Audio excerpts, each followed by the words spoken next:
To properly store the Furrion FCR16DCASA, you must turn off the appliance at the control panel. This is accomplished by pressing the function button and the lock button and holding for 7 seconds.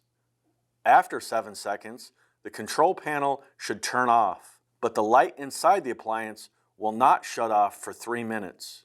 If the light doesn't turn off after 3 minutes, disconnect the battery. Next, empty the refrigerator and dry out the inside appliance cavities, then leave the doors open for ventilation during the storage period. For extended storage, including winterization, the battery should be removed and maintained properly. To bring your coach out of storage, just reverse the sequence by pressing the lock and function button and holding for 7 seconds.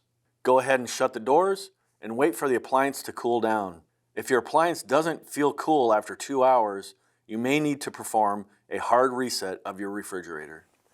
Let's take a look at how to hard reset a refrigerator system in an RV.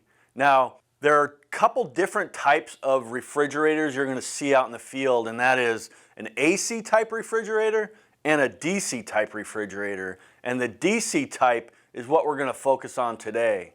So the DC type refrigerator has 3 different power sources that run the refrigerator at any given moment, and that is your shore power, which is your 120 volts AC, your battery power, which is 12 volts DC, and that hidden one, and that's your solar power, and that also provides 12 volts DC. So let's take a look at a simplified system with a refrigerator in it that you'll see on an RV, starting with your shore power. Your shore power is your plug-in that you plug in on the outside of the RV, and it provides 120 volts to the converter. Now the converter converts that over from AC to DC and provides 12 volts DC to the RV itself and your battery. It charges the battery. Then for the third and the hidden one, that's your solar system, and that has a solar panel that's on top of the roof, and what that does is it also provides 12 volts to the system. So let's sequentially remove these, focusing on that little glow around the refrigerator, which represents power. So let's remove shore power. So we unplugged that plug out of the outside of the RV, took that 120 volts AC away from it. So now we don't have any 12 volts from the converter, and we don't have a way to charge that battery, but you can see that the refrigerator is still on. So now let's unhook the battery from the system.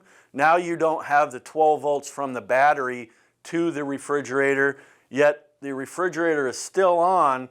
So now let's go up on the roof and take the wiring off of the solar panel, and that's going to remove your 12 volts DC, and as you notice, that refrigerator is off finally. Now let's go out to my mock-up and take a look at that whole sequence on a real RV.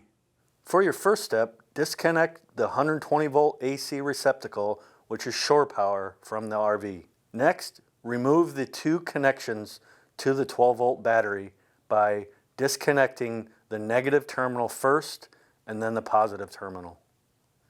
And finally, locate the solar panel on the roof and follow the wiring from the solar panel to the quick disconnect. And now just remove one of the wires. Now that you have all 3 power sources disconnected from the RV, verify that the lights are off inside the refrigerator by opening the door and looking inside here for the lights and on the control panel. Make sure everything is off. Now you can wait your 5 to 10 minutes and you have a good hard reset. After that, go ahead and reconnect everything up to the RV and make sure everything is working. Turn your refrigerator back on, you should be good to go.